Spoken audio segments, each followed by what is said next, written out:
Paul, a quick question before I forget. What you had said a couple of minutes ago about Quinn's sacred story, would it be fair to characterize your beliefs and your research as your sacred story? The truth is my sacred story, Dan, and I will take research to any place I need to in order to acquire it. So the only thing that is sacred about my findings is that at this point in time I perceive them to be close to the truth. When Ron Unz or Paul Craig Roberts or the most despicable guy in the world discovers something that leads to a contradiction of A, B, C, or D, and their evidence is convincing, I'll accept it. I think I mentioned in class that when I don't know if anybody here knows about hydrogen fluoride. It is a gas that is released if you mix sodium fluoride with hydrochloric acid, and it etches glass. And when you etch glass, if you put paraffin on glass and then etch a message, a symbol, whatever, on that glass through the paraffin, when you expose that glass, that paraffin-coated glass, to hydrogen fluoride gas, the hydrogen fluoride will etch the glass, but only where the wax has been taken away. So when we did this in high school, back in the early 50s, I had a good chemistry teacher. It's one of the reasons I majored in chemistry in college. And other kids were writing their names or little love notes or symbols like this. And nerdy Paul etched the eternal question, why? I tended to abandon that pursuit to my sorrow for about 20 years, and then had the life's experiences force me to re-pursue it, and I'm glad I did. So, the short answer to your question is, my only sacred story is the pursuit of what is true. Virtually everybody inherits a sacred story from their family. In the Western world, that sacred story is embellished with state education and community education. Somewhere in their teens, a teenager, consciously or unconsciously, comes to abandon the community's sacred story and embrace his or her own. If they don't get to that point, it is truly tragic, because emotionally they remain teenagers the rest of their lives. Is it not possible to reach that point later in life? I reached that point somewhere between 55 and 75. Okay. The answer is yes. Yeah. I'm still learning though. Mm-hmm. And the difference is that either you decide to continue learning, or you close that off and continue absorbing the truth that your community and society give you. And if you look at what people are watching on television, I don't know what the percentages are, but the vast majority of the American population is perfectly content to absorb the story, their view of the world, which is the major part of their sacred story, from their officials, whether they are church officials, whether governmental officials. In another group, another social gathering, I likened it to the process of taking off the top of your head and asking the crowd to pour in your story, your myth, your view of the world. And virtually everyone in the room understood that pictorial imagery. Some of them had put a clamp on their minds so that they weren't open to that community information. Fortunately, in that group, a substantial number of them had opened their minds, but had opened their minds to new information rather than the story that had been given them. I'll start at the top. I sent a number of you the websites of 3 articles. The first one, actually 2 of them, are by Paul Craig Roberts. And I urge you to read especially the first one, because Mr. Roberts wound up being accused on Wikipedia of being a Holocaust denier. Mr. Roberts has never written anything on the Holocaust. His offense, for which he got this negative title, was doing an honest review of David Irving's work. David Irving's work of Hitler's war and Churchill's war. And David Irving does absolutely superb, extensive, thorough research. And so his description of what was happening in World War II from the perspective of Adolf Hitler and Winston Churchill is very accurate with respect to what was happening to a vast number of people, including the tribe. I'm referring to the tribe in order to avoid artificial intelligence identifying negative words that I may wind up using in this video. Because he did not do an exceedingly negative review of David Irving's work, Paul Craig Roberts was labeled in Wikipedia as a Holocaust denier, when he's never written anything about the Holocaust. In fact, the interesting little side story is that David Irving sued Deborah Lipstadt because she had called Irving a Holocaust denier, and Mr. Irving, in his incredible naivete, thought that he could take a member of the tribe to court and get that tribal member to reverse the nomenclature that she had applied to him. Well, David Irving is now impoverished because in the British court system, in a civil suit, the person who loses the civil suit has to pick up the expenses of the person who wins the civil suit. And Ms. Lipstadt's expenses were in the millions of dollars, so David Irving is now in the debt of a number of lawyers who were basically hired by the tribe's experts in London. So he has several $1 million worth of debts. The point that I'm making, however, is that Irving does great research, even if he is incredibly naive with respect to the legal profession. The fact that he was hung with the label that is almost as devastating as the label of anti-Semite is instructive, because, as I mentioned, Mr. Roberts hasn't written anything on that, and yet simply giving an honest review of Mr. Irving's work was enough to have mud and or excrement thrown at Mr. Roberts.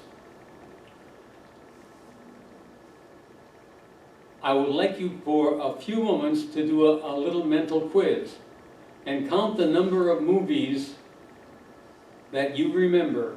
I'm assuming some of you are moviegoers. The number of movies that you have seen in your lifetime that presented the American war machine as a good thing.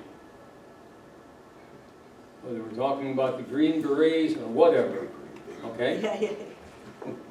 It would take less time to identify. You don't have to write the titles, but at least have a good, clear idea of the titles. I'm saying, I'm having a hard time coming up with one that isn't that way. Make an estimate of the number that are that way, that you remember fairly clearly. Oh, okay. You don't have to write it down. Yeah. Now, in response to Dan's comment, write down the number of those that present the American war machine in a negative light.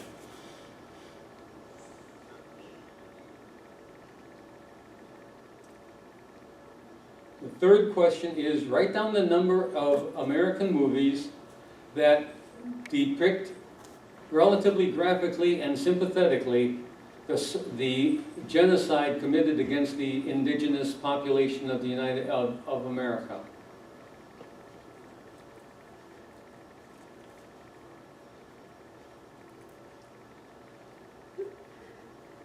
And the fourth, let me know if I'm going too fast. The fourth is, write down the approximate number of movies that you remember that presented Jewish and or Holocaust suffering.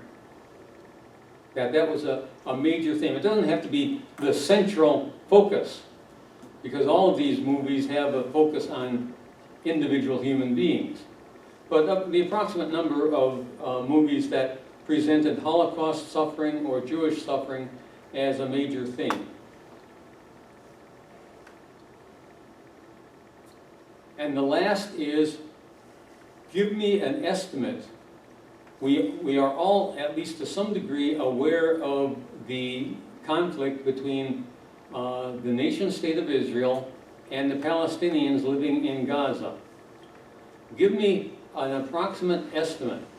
Do you think the number of Israelis who have died is approximately equal to the number of Palestinians who have died? Do you think one is greater than the other by a factor of 2? Either direction, I don't care. By a factor of 10, either direction, I don't care. Or greater than that. Now, I'm going to dare say, well, first, in terms of the movies, I think there is universal agreement that the American war machine is presented in a positive light, virtually universally. And Jewish and Holocaust suffering outnumbers the movies depicting American Indian suffering by at least a factor of 100. Okay? Now, with respect to the Israel-Gaza, let me ask for a show of hands. Who thought the number of Palestinians that had died was greater by a factor of 2 from Israelis? How about a factor of 10? 10 plus. 10 plus. Maybe 1,000. The factor is closer to 100. Oh. Now, I'm not doing that in order to make anybody feel foolish. The key question there is, why is your perception in this fashion? And I would submit that it is of this character because this is the culture and this is the indoctrination that you are receiving day in and day out, whether you listen to NPR, whether you go to the movies, or whether you watch Fox television. You cannot avoid it unless you consciously ignore NPR and consciously inform yourself alternatively.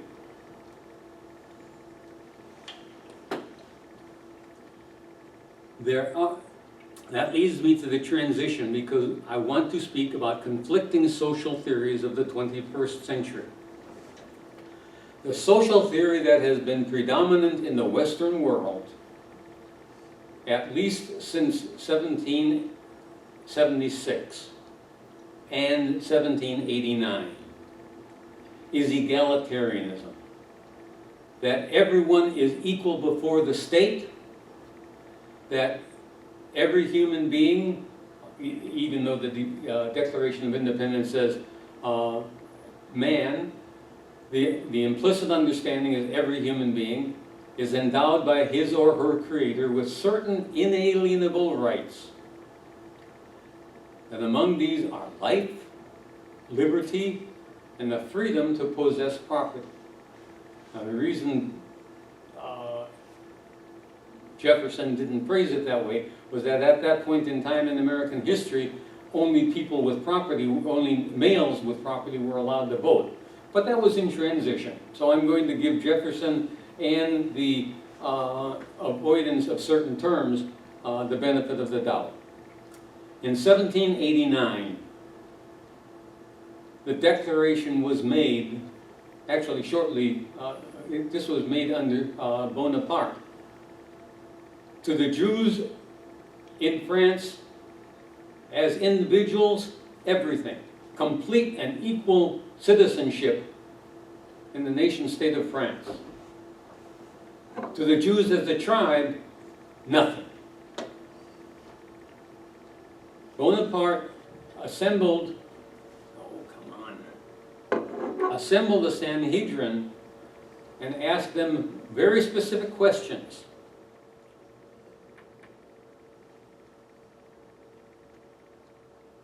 Those questions pertaining to the extent to which they were willing to become French citizens.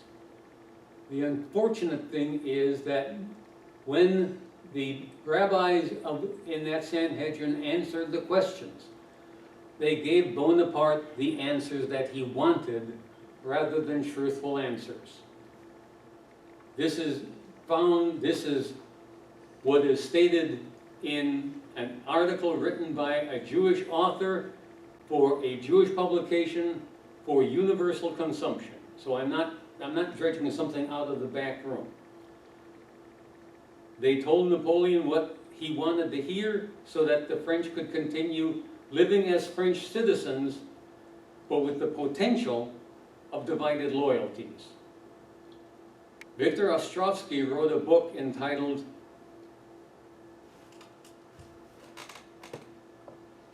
"By Deception You Shall Wage War," which is the motto of the Israeli Mossad, in which Ostrovsky describes that at least in potentia, potentially, every Jewish person outside this nation-state of Israel is a potential double agent.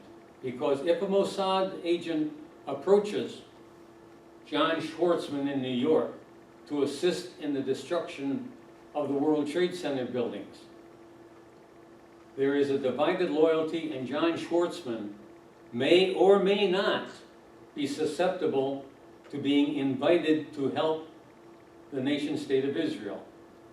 That's not true for the Irish, that's not true for the British, that's not true for virtually any other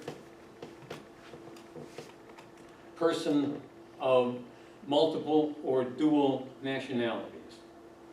That's Ostrovsky's words, not mine. There is a legitimate distinction, at least I would use it as a distinction in talking about American Jews versus Jewish Americans. And I'm departing a bit from my outline here because I want you to be aware of the categories.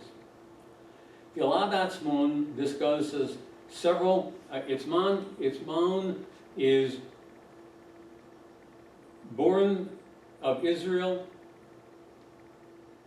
He is now a jazz musician, a world-class saxophonist living in London and making a substantial amount of noise by resisting the Zionist state. But he writes on political philosophy, and he describes three different kinds of Jew. And if you keep these kinds of Jews in mind, I think it will be very helpful in terms of understanding both what we deal with in this class and the question of dual loyalties. He says, some Jews observe the Jewish religion, and if that is their association with Judaism, they are not a political issue at all. In fact, the Jewish religion as it is practiced, other than in the Orthodox, is like the Christian religion, is basically an offshoot of political religion, and the Islamic faith in the Western world is having a struggle with the extent to which they wish to become an expression of the state religion. Atzmon goes on to describe the Jew who considers him or herself a Jew in a similar fashion as he considers himself an elk, a moose retired from the US military, or any other fraternal society. In other words, it's one of several social associations. And for the vast majority of these people, consciously or not, their fundamental loyalty, and I will show you a few short videos where this applies, their fundamental loyalty is to their humanity. They consider themselves first and foremost human beings with a relationship to every other human being of the world. And these Jews, or Jewish Americans, are also not a problem. The third category is that Jew that considers his Judaism the very core and essence of his being. His Jewishness distinguishes himself from all other kinds of human beings. Like the Talmud and like the Orthodox rabbis, he considers Jews to be set apart from the rest of the human race, both the chosen of God, the privileged of God, and whose souls, whether they know it or not, but the Talmud does know it, whose souls are composed of 5 levels of spirituality, whereas the Goyish souls are composed of 3 levels of spirituality, which are closer to the animals than they are closer to God. And the Jewish soul is substantially closer to God than it is to the soul of the animal. Now this is Talmudic theology. If you don't like it, don't blame me, blame the rabbis who developed this Jewish theology. But that leads me to the discussion of the conflicting social theories of exceptionalism, whether we're talking about American exceptionalism, which is a political philosophy, or Jewish exceptionalism, which is a religious-theological philosophy, and the political philosophy of the Declaration of Independence, of the universality of human dignity and human worth. Those are 2 conflicting social theories. Officially, almost everyone in the Western world, including Jewish spokespersons, embrace the universalist point of view. Whether any given individual embraces that in sincerity is a different question entirely. Supremacy and inferiority. In the 20th century, the social group that embraced superiority most vigorously and openly was the Nazis, whereas the German Nazi was an Untermenschen, and Slavs in particular, but most other human beings were Untermenschen. I wish to quote, and I would show it to you in Hebrew, but I don't think that would be terribly helpful since I'm probably the only one here that can read Hebrew. But there's a quotation on a public building on Mount Zion outside of the walled city of Jerusalem. It is a quotation from Sanhedrin 37a. If you saw the movie Schindler's List, this quotation was cited in Schindler's List. The quotation is that he who saves one child, it is as if he has saved the entire world. That sounds like a very warm, humanistic, egalitarian social point of view. What I have quoted for you is the English translation. I am sorry, but I have to give you an accurate translation of what the Hebrew text says. And the Hebrew text says, he who saves one of the children of Israel, no, he who saves one of the sons of Israel is as if he has saved the entire world. The English is very egalitarian, and the Hebrew is very restrictive.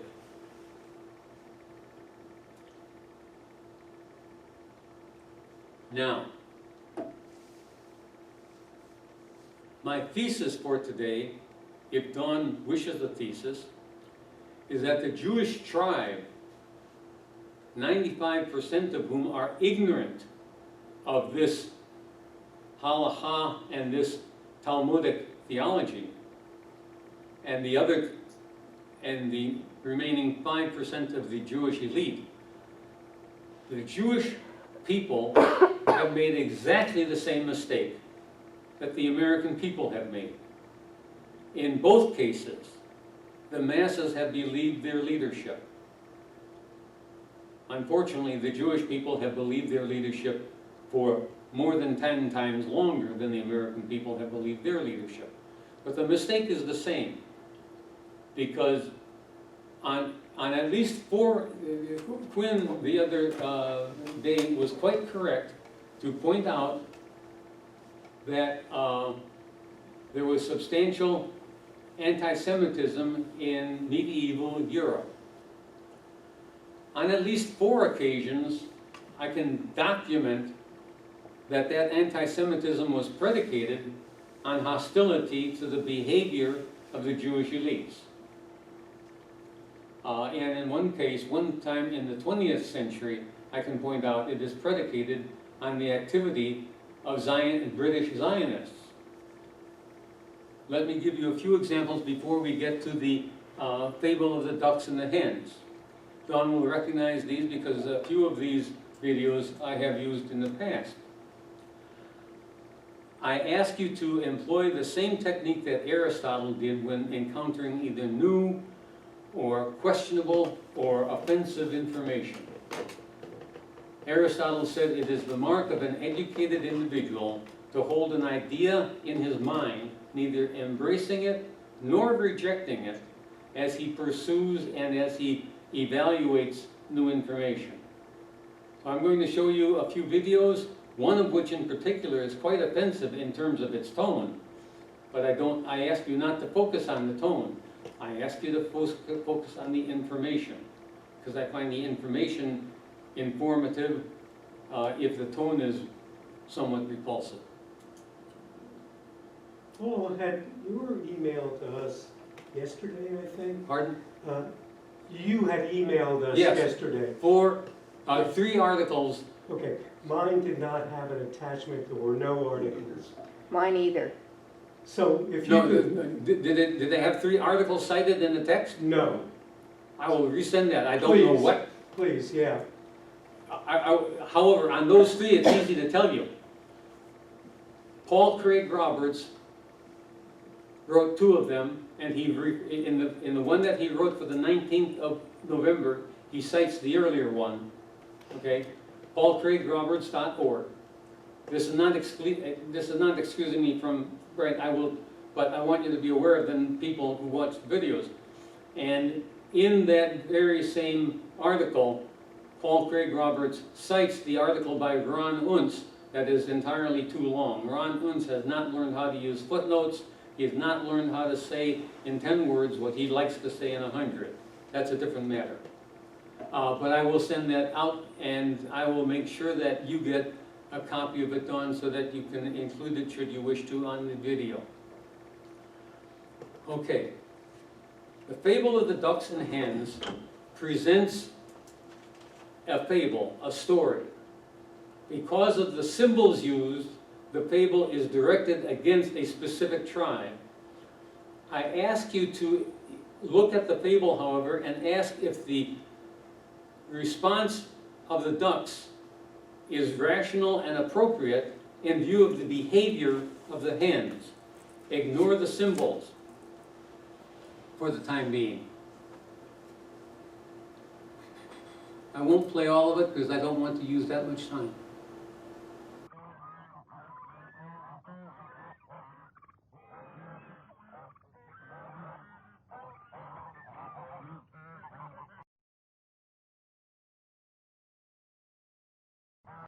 My name is Edgar J. Steele.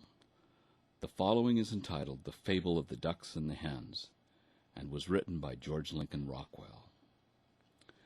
Many, many years ago, when animals could speak, A wondrous thing the ducks befell. Their tale is quite unique. Down by a pond dwelt all these ducks, 10,000 at the least. Their duckish joys were undisturbed by any man or beast. One day down near the entrance gate, there was an awful din. 100 hens, all out of breath, were begging to come in. "Oh, let us in," these poor birds cried, "before we do expire. 'Tis only by the merest inch that we escape the fire." Their feathers burned, their combs a-droop. They were the saddest sight. They had run 100 miles or more, all day and then all night. Come in, the ducks all quacked, "for you our hearts do bleed. We'll share our happy lot with you, just tell us what you need." And so these poor bedraggled hens amongst the ducks moved in. "For after all," the ducks declared, "we're sisters 'neath the skin." Before too many months had lapsed, the hens were good as new. They sent for all their rooster friends, and those were welcome too. To please their hosts, these chickens tried to waddle and to quack. To imitate the duckish ways, they quickly learned the knack. This pleased the flock of ducks because it gratified their pride. But hear my tale, and learn how they got taken for a ride. The ducks, it seems, spent all their time in fixing up the place, in growing food and building homes and cleaning every space. They asked the hens what they would do to earn their daily bread. "We'll teach and write and entertain and buy and sell," they said. And so these hens began to teach the baby ducks and chicks. They traded food and eggs and things with many clever tricks. They wrote great books and put on shows. Of genius they had no lack. It wasn't long till chickens owned the Duckville daily quack. One day a mother duck who took her ducklings to the lake was flabbergasted when one said, "A swim I will not take." "Why, ducklings always swim," she gasped. "It's what you're built to do. Like bunnies hop and crickets chirp, and cows most always moo." "You're nuts," her son replied. "That stuff is all old hat. It's wrong for birds to swim. Besides, it's damn cold on my prat." "Oh, fie!" the mother duck exclaimed. "You're talking like a fool." Up quacked the other ducklings then. "He's right. We learned in school." "Such talk must stop," the mother cried. "Those hens can't tell such lies. For sheer ingratitude and nerve, I'm sure this takes the prize." But she was wrong, for even then the hens did thump the tub, demanding that they be let into the Duckville Swimming Club. "But you don't swim," the ducks exclaimed. "To join, why should you care?" "That's not the point," the hens replied. "To exclude us isn't fair." The younger ducks, who'd been to school, agreed right there and then. "To keep them out is bigotry. 'Twould just be anti-hen." Outnumbered by the younger ducks, the old ducks soon did lose. The hens could join the swimming club if they would pay the dues. That night the Duckville Daily Quack contained this banner spread: "Reactionary ducks are licked. Duckville moves ahead." Down at the Duckville Gaiety, the young set laughed with glee at cracks about old fuddy ducks in burlesque repartee. Next day the hens were at the club. A petition they'd sent round. They objected to the swimming fund with fury and with sound. "You use our dues to fix the pond, to keep it neat and trim, and this is wrong," they said, "because you know we do not swim." "God help us," exclaimed a wise old duck. "Those chickens have gone mad. We'll take this thing to court, by George, and justice will be had. But when they went before the judge, imagine their dismay. A chicken judge decreed that they a heavy fine must pay. Minorities must have their rights, the judge declared right then. To use hens' dues to fix the pond is very anti-hen. Once more the Duckville Daily Quack emblazoned across the page. Old fuddy ducks refuse to see the great new coming age. In Duckville's church on Sunday morn, the preacher spoke these words. Discrimination's got to stop. Remember, we're all birds. The wisest duck in all the town sat down in black despair. I'll write a book, he thought, and then this madness I will bear. Let swimmers swim, let hoppers hop, let each go his own way. Let none coerce a fellow bird, was what he had to say. 'Twas wrong to force the hens to swim, so here's the problem's crux. It's just as bad for hens to try to chickenize our ducks. I can't print that, the printer said. 'Twill put me in a mess. My shop is mortgaged to the hens. The chickens own my press. This worried duck then tried to warn his friends by speech and pen. But young ducks, fresh from school, just jeered. He's a vicious anti-hen. Now up the stream a little way was Gooseville on the lake. The hens had come to Gooseville too, but the geese were more awake. When the hens began to spoil the young and Gooseville's laws to flout, the geese rose up in righteous wrath and simply threw them out. Of course you know where they all ran. On Duckville they converged. We've got to take these refugees, was what the ducks all urged. The Duckville Daily Quack declared, those geese will stop at naught. They plan to conquer all the world. Atrocities they've wrought. That's right, the young ducks all agreed. We'll help our fellow birds. Those geese have plans to conquer us. We've read the quack's own words. They let the hens from Gooseville in, the whole bedraggled pack, and every hen took up a job on Duckville's Daily Quack. When Duckville's mayor's term was up, the quack put up its duck. A vain and stupid duck he was, a veritable cluck. But when he praised the wild young ducks and cursed the evil geese, the quack declared he was all-wise. His praise would never cease. The hens chipped in to help this cluck give grain away for free. The old ducks sadly shook their heads. The writing they could see. And sure enough, this stupid duck, he was elected mayor. From this point on, the Duckville Ducks, they never had a prayer. The mayor said, Gooseville must go. We'll wipe them off the map. While Duckville slept, the scheming hens, for Gooseville set a trap. They called the geese by filthy names. They filled their pond with sticks. They helped the weasels catch the geese, and other hennish tricks. The geese got mad and threw some rocks. It's war, the quack announced. We ducks must fight those evil geese till they've been soundly trounced. The ducks, who knew not of the tricks indulged in by the mayor, were filled with patriotic zeal and pitched right in for fair. Now when the ducks had whipped the geese, the mayor called, Retreat! Our Henville friends should really take Gooseville's big main street.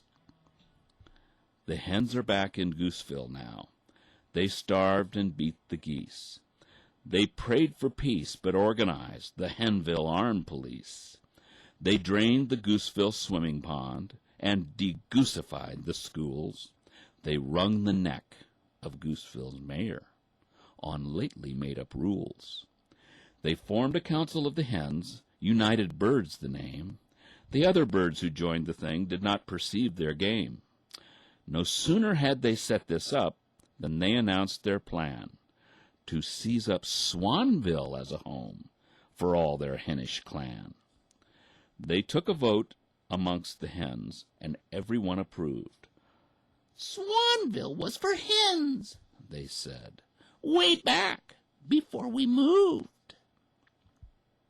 And so they kicked the swans all out, with Duckville's help and power. And Duckville could not understand why swans on them turned sour. By this time Duckville was a mess. The young ducks had gone mad. They stole and laughed at truth and law. They'd gone completely bad. The hens were selling loco weed in every nasty den, but ducks who dared to mention this were labeled anti-hen. The hens all preached of tolerance. They invoked the golden rule, but they subsidized the indigent, the greedy, and the fool. At last, the very dumbest ducks began to smell a rat. "This mayor is no good," they cried, "and we will soon fix that." But the hens had planned for even this. A candidate they had, whom even wise old ducks believed just never could be bad. This hen-tooled duck had whipped the geese. A soldier duck was he, and although the hens had set him up, the ducks all thought him free. This hen-tool got elected through ignorance and greed, through hennish lies in press and speech, and bribes of chicken feed. The hens now kicked the ducks around without a blush of shame, until the mayor ran the town in nothing else but name. They pumped the swimming pond all dry. They taught the ducks to crow. While duckish numbers dwindled, the hens began to grow.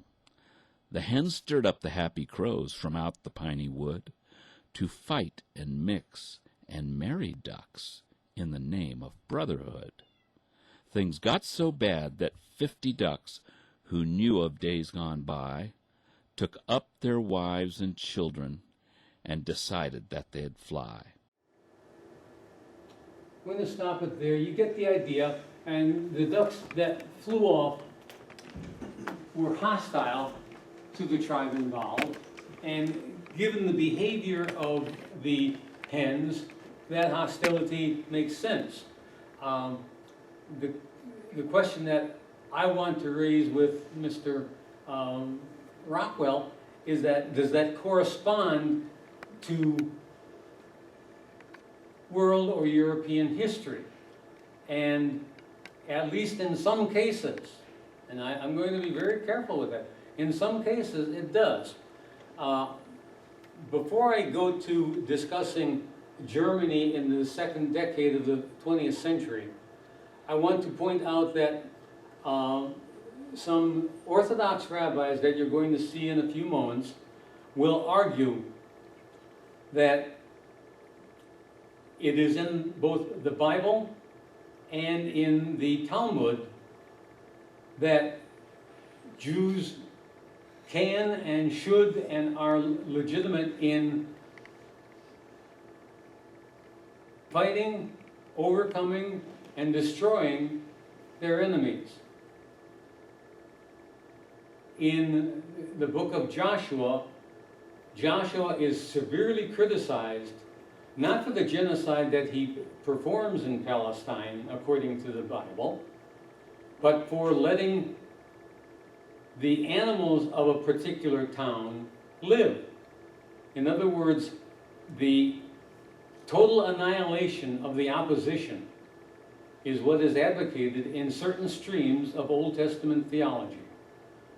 And that is reflected in the Talmud. And if you call it genocide, that's an accurate term for it. It is not the only stream of social theory in the Bible, but it is one. It is reflected in the writing of the third author of the book of Isaiah. It's reflected in the priestly code. It's reflected substantially in what Jews call the Tanakh and what Christians call the Old Testament. both modern Jews, by modern I mean exposed and having adopted something of Western attitudes, and Christians tend not to take those kinds of passages seriously. I guarantee to you that political Zionists and ultra-Orthodox Jewish rabbis take those passages very seriously, as you will see in a moment. But I wanted you to be aware that for whatever passages that occur in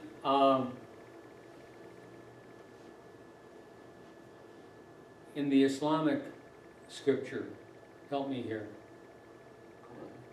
Quran. Thank you, Russ.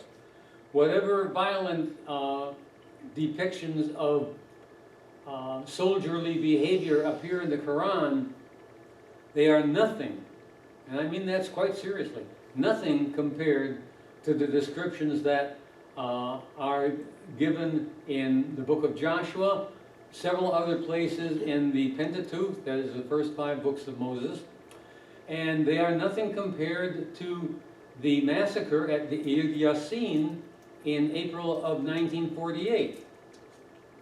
Israeli forces in 1948, both Haganah and Irgun, participated in a massacre of the villagers of the Ir Yassin, which is slightly north and mostly west of the city of Jerusalem. And it was intended and it was interpreted by the surrounding Palestinian villages as a warning as to what was awaiting any Palestinians who remained in Palestine, which is one reason 750,000 Palestinians left with only the shirts on their back and the luggage that they could carry. Because every man, woman, and child, and I believe beast, but I'm not sure of that, literally every man, woman, and child were slaughtered. And the Palestinians interpreted it correctly as a fulfillment of Joshua's intention to cleanse the land of the inhabitants. And that's exactly what the writer of the book of Joshua intended. It's exactly the philosophy that Ezra and Nehemiah brought with them back in 458. So, with an awareness that that social theory is at least well recognized within the Talmud and within Orthodox Jewish theology, I want to introduce you to a different social theory and a rabbi who appears to me to embrace that alternative social theory. Because particularly in 2nd Isaiah, the writings of Isaiah that are attributed to the second author of Isaiah, the Jews, or Israel, is to be a servant people. They are to be a light to the nation, to bring the nations to an awareness of God. Not as a superior people, but as a leader, as a forerunner to leading all human beings to a knowledge of the living God. His name is Ben Porat, and let's see, I think if this gentleman and I sat down, he would find something of the divine in me, and I think I would find something of the divine in him. We might have a lot of things to argue about, but I think we would find kindred souls in one another.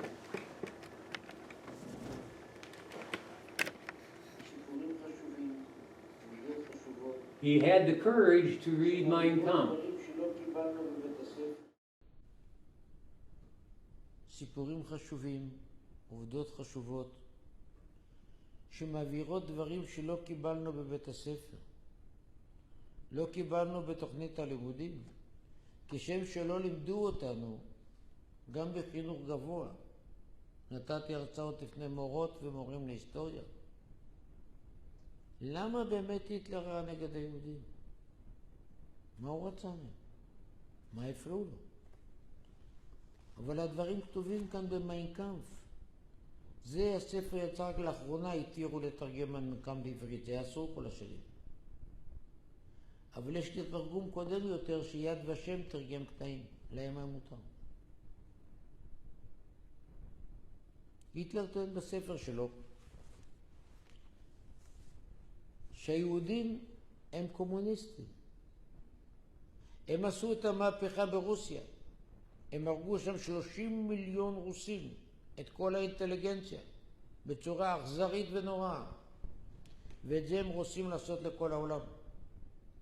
הארץ הבאה בתור זה גרמניה. הם הקימו את המפלגה הקומוניסטית והסוציאליסטית הגרמנית, וזה נכון. אם אנחנו לא נתגבר עליהם עכשיו, הם יחסלו אותנו וישחטו גם כאן 20 מיליון איש את כל האינטליגנציה.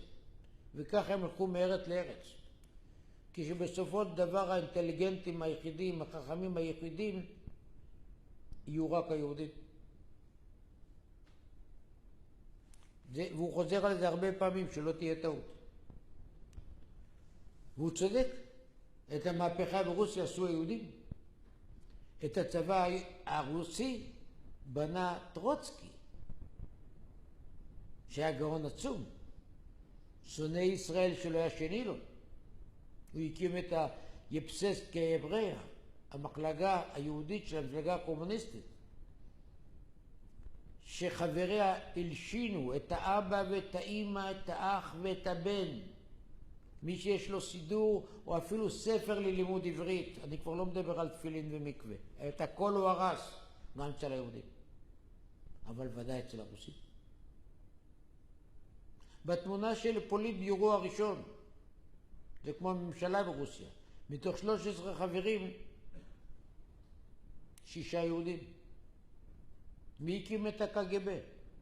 לפני כן קראו לו NKVD. יהודים. אם כן, הדברים טובים מפורש. הוא לא שנא את היהודים בגלל שיש להם פאות. הוא לא שנא אותם בגלל שהם שומרים מצוות. בגלל שהם קומוניסטים. והוא כותב כאן בצורה ברורה. היהודים הרסו את הדת ואת האמונה. הם הפיצו בגרמניה את הכפירה באלוקים. כך הוא כותב. אני מרגיש שליחו של אלוקים לחסל את היהודים, כי הם כופרים בו. את זה הוא כותב כאן. אתם מבינים עכשיו למה הם לומדים את זה בית ספר? כי מי כותב את תוכניות הלימודים? אותם שמאלנים. הם ודאי לא יכתבו שהיטלר רצה להרוג את היהודים בגלל שהם אבות השמאל העולמי ואבות המרקסיזם, קומוניזם, לניניזם. אבל את זה הוא כותב. הרסו את כל הערכים, הרעילו את כל הספרות והתיאטרון. מי זה אותם? יהודים שומרי תורה ומצוות הרעילו את התיאטרון הגרמני? מתוך 9 עיתונים גדולים בגרמניה, 7 היו של יהודים.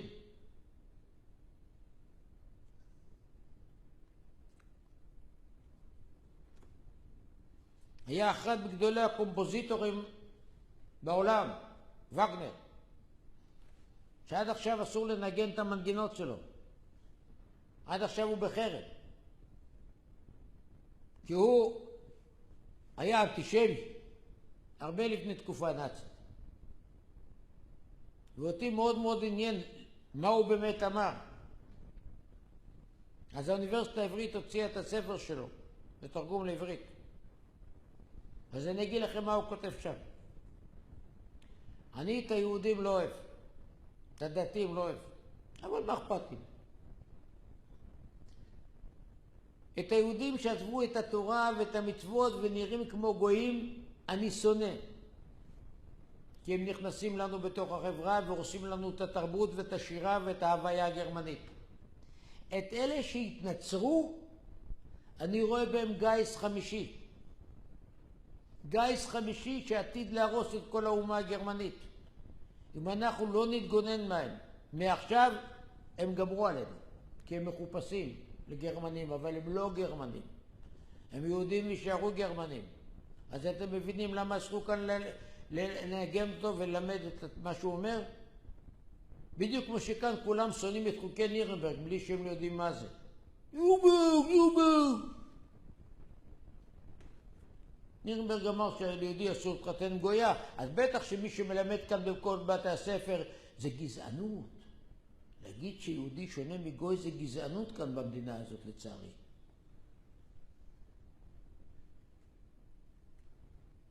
נירנברג סך הכל העתיק מה שכתוב בתורה. וגנר סך הכל אמר מה שכתוב בתורה. שיהודי זה יהודי. גם הוא מתחפש. גם הוא מתנצל. ישראל שחטא ישראל.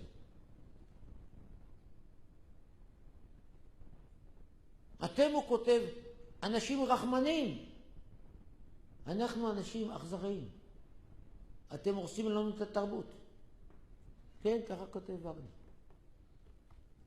ולכן כל הספר שלו מכוון כנגד המלחין מנדלסון, שאביו המיר את דתו, שהוא היה בן 5, התבלט לנצרות. כותב לו, תשמע, אתה חושב שאם אתה מדבר גרמנית והתנצרת, נהיית גרמני? לא. השירה שלך היא בכיינית. המוזיקה שלך היא לא אותנטית. ואתה מרעיל לנו את התרבות, כי אנשים חושבים שזה מוזיקה גרמנית. מוזיקה גרמנית מלאה גאווה, ואתה לא יכול לעשות את זה. ולכן אתה נקרא אויב התרבות הגרמנית. אז הוא לא צודק? בטח צודק. בטח צודק. אתה בחרתנו מכל העמים, נכון. אנחנו ענבים, רחמנים, ביישנים, נכון, על זה גאוותנו.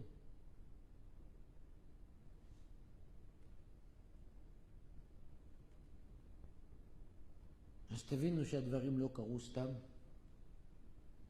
לא במקרה היו. התראות לא חסרו. בחטאינו גלינו מארצנו. וברוך השם חזרנו. וצריכים להיזהר לא לחזור על אותם טעויות.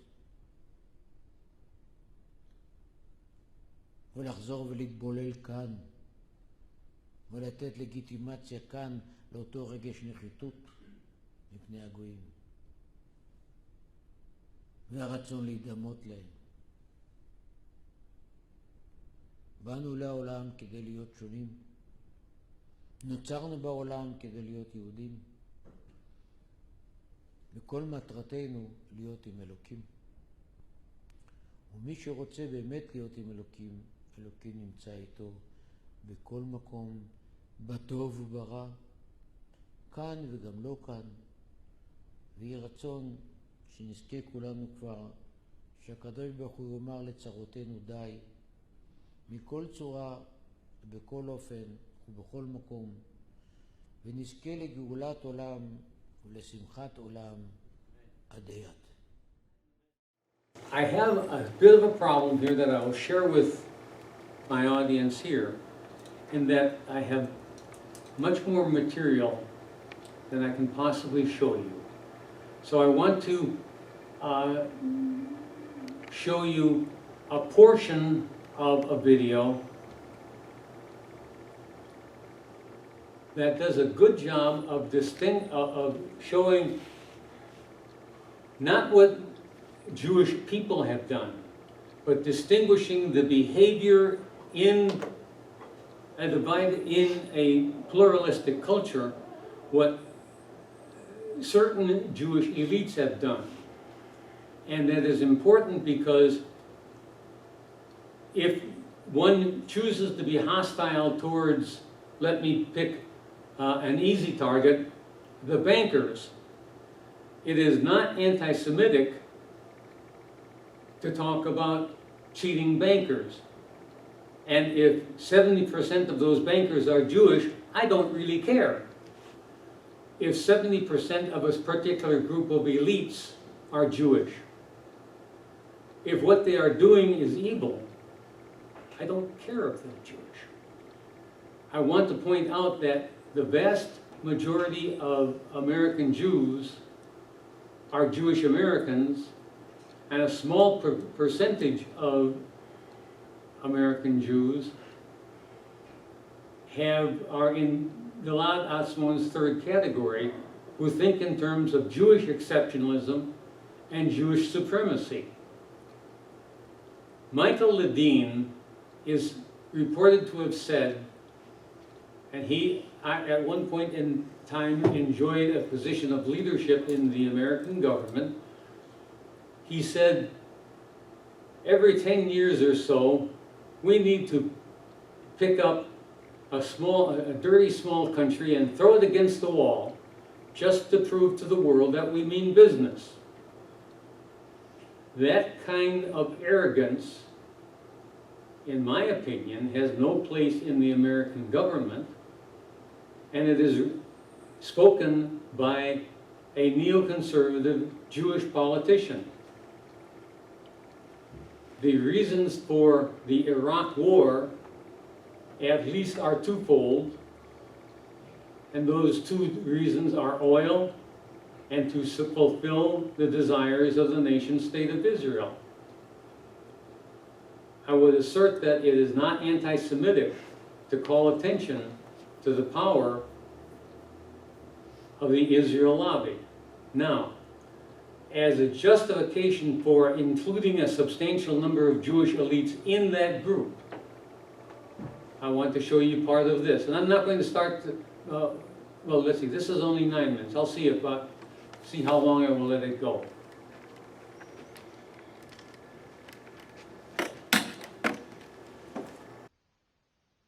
Immigration is a form of demographic genocide which, either by design or consequence, results in ethnic cleansing. In addition to this, Western governments are effacing their European populations by promoting a variety of other schemes such as miscegenation, abortion, homosexuality, gender dysphoria, and white guilt. But immigration has been by far the most successful approach towards complete replacement, and if this does not drastically change within the next 2 decades, Europeans will be the first race to become extinct. So who within the political class is behind immigration policy, and how have they been able to coercively open the floodgates? Whether the discussion begins with the diaspora after the Bar Kokhba revolt, or seeks to understand the role played by fifth columns during the fall of the Visigothic kingdom to Muslim forces in 711 AD, there has been a continuous thread over some 2,000 years of a Jewish influence within the lands inhabited by Europeans that has sought to undermine the integrity of cultural boundaries and, more crucially, the conception of borders. Through traitorous invitation, political realignments, or financial legerdemain, these alien forces have often contrived the social conditions and historical circumstances where kingdoms and nations went to war, peoples fled their homelands, and for those caught in between, a life of brutal misery. In such a frustrating and vicious cycle, a continuous pressure has been placed upon the European race. Never has a group of people been so crushed over such a length of time. Even the Asian and African kingdoms had centuries of relative peace here and there, but for simple Europeans, generally speaking, a farming culture, which had natural ties to the land and each other, the past 2,000 years has been a nightmare. In the gristmill of the present era, we have observable evidence of a Judeo-globalist conspiracy to open Western countries to the importation of countless non-white peoples whose sheer numbers will outproduce the native European populations. This current state of affairs can be traced back to the mid-1960s, when, in just a few short years, every Western state changed, without any popular consent, the laws governing immigration policy. In every case, Jewish leadership was responsible for these changes. The resultant breakup of the dominant homogeneous traditional European culture ensured that a small rank-and-file coterie maintained its grip over Western nations by excluding any possibility of a larger, racially European competitive group from rising to positions of influence. Moreover, the social stability within many European nations gradually became compromised as the original ethno-fabric unwound, creating greater mechanisms of control against the native populations, which further reinforced the absolute dominance by this coterie over state and culture. The following is a short list of Western nations who adopted these democidal immigration policies after 1960 and the Jewish ringleaders behind these efforts. The Hart-Celler Act, United States, 1965. Senator Jacob Javits played a prominent role in the Senate hearings for the 1965 bill. Javits authored an article entitled "Let's Open the Gates," in which a proposed immigration level of 500,000 people per year for 20 years was requested, with no restrictions on national origin. Congressman Emanuel Celler, who had fought for unrestricted immigration since the 1920s in the House of Representatives, was the main writer of the legislation. Leo Pfeffer, who wrote many treatises and books that acted as softening propaganda for open immigration, also co-conceived the legislated material. Norman Podhoretz was a former communist Comintern sympathizer turned neocon who became a close associate of the aforementioned men. He wrote numerous articles promoting open immigration. And Jewish organizations such as the American Jewish Congress, the Jewish Federation, the ACLU, and B'nai B'rith all filed briefs in support of open immigration before the Senate subcommittee during the hearings prior to the Hart-Celler Act. The Migration Act, Australia, 1966. Walter Lippmann played a crucial role in pressuring the Holt government to do away with racial profiling against non-white immigration. He was president of the Australian Jewish Welfare Society, which, among other services, offered financial support and housing to non-white immigrants to Australia. John Malcolm Fraser was a cabinet member during the Holt government who went on to become the Prime Minister of Australia in 1975. His mother's maiden name was Wolfe, born of a South African Jew who emigrated to Australia. Despite being Minister of the War Cabinet, his Liberal Party values did not stop him from advising on an easing of immigration restrictions. This sympathy no doubt gave him a leg up on his competitors when he campaigned for Prime Minister a decade later. The British Nationality Act, United Kingdom, 1981. The Labour Party, true to its Marxist roots, began a series of nationality acts from 1948 onward that established the rule of jus soli, whereby citizens of the British Commonwealth could now migrate to Britain. Ralph Miliband was born in the Jewish quarter of Warsaw. He emigrated to England in 1940. After the war, he joined the Labour Party despite his hatred for English culture and proceeded to become an intellectual proponent of the New Left. His writings and lectures proved influential in the reworking of several British nationality acts over the decades, as they became increasingly more open to non-white immigration. Maurice Edelman was a lifelong member of British Parliament. He was a Francophile and admirer of David Ben-Gurion. His efforts over the years as a Labour Party MP included a number of published works, several of which sought to influence how Britons saw themselves. Like many of his ilk, he considered the peoples of Britain to be the ancestors of migrants. Canada, Germany, Sweden, France, Denmark, Belgium, the Netherlands, and so many others also had major overhauls to their national immigration policies during the same period. The mainstream narrative explained this phenomenon as a development of lower birth rates among natural Europeans. Then there was a financial reasoning behind the influx, one which argued the fallacy that Western countries had a desperate shortage of low-skilled workers. And now the latest explanation for mass immigration has been given, that Europeans need to become more diverse, despite the demonstrable fact that about 97% of all hair colors and 96% of all eye colors attributed to human beings belong exclusively to the European haplogroup. The explanation that we are never given is simply this, that an internationalist cartel operating within Western nations has designs on governing the planet at some point in the future. They have shared this common goal since the Age of Revolution, and this in part helps explain why their long-term plans always go unnoticed, because they think in terms of centuries, while Europeans can only see from one generation to the next. And it matters not what one calls them, liberal, globalist, socialist, communist, cultural Marxist, or Jewry. In toto, they are one and the same. They desire a one-world cultural order ruled by a centrally controlled government, with all of humanity under its thumb. And for them, European nationalism since 1848 has been a barrier to that goal. Therefore, Europeans must simply be replaced. This philosophical point is essential to understanding their religion, or globalism. Much of the world already operates in some manner like it, but conditionally on a micro level, a subsistence version of it, a pseudo-communism if you will, due to poverty in Africa, culture in China, or caste systems in India. However, the individuality and free-spirited nature of Europeans, and their ability to organize and express these traits through cultural celebration or nationalism, is a roadblock to world government. Even when given various forms of socialism to live by, many European cultures could just not adapt collectively or metaphysically to it.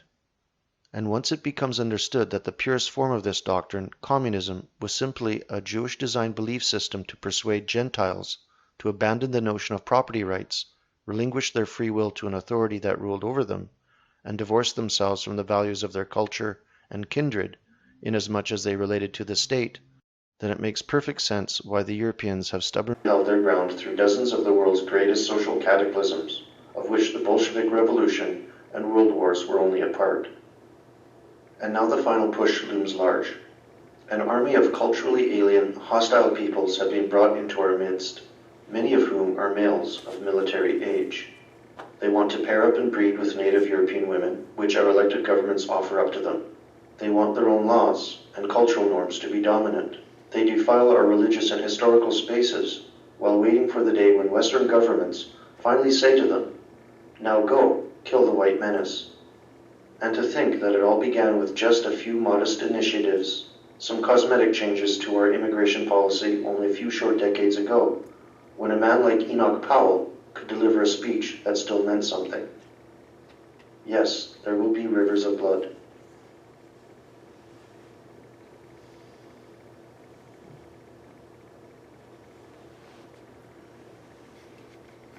I am glad that the speaker went through the litany, whether you call the managers of this process liberals or cultural Marxists or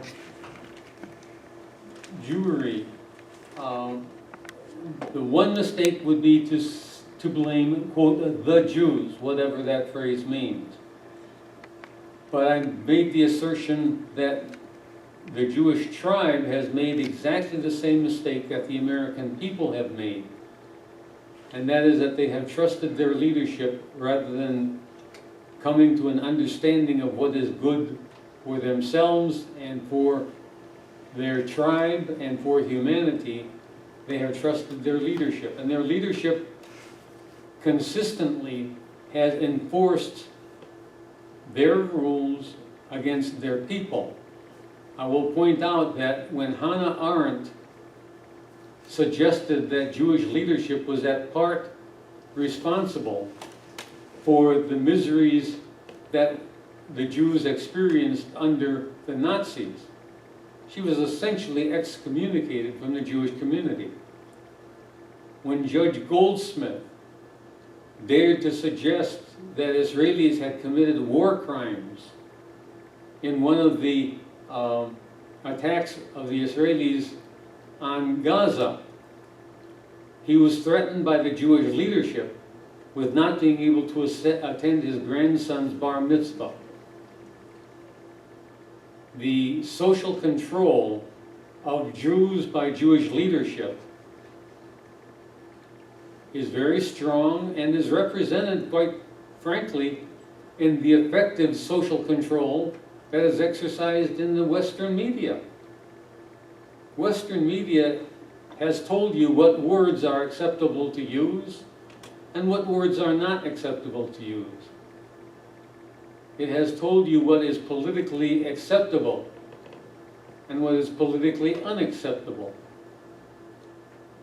And in most cases, I am saddened to say that this process has been accomplished, as Click and Clack would have said, unencumbered by our thought process.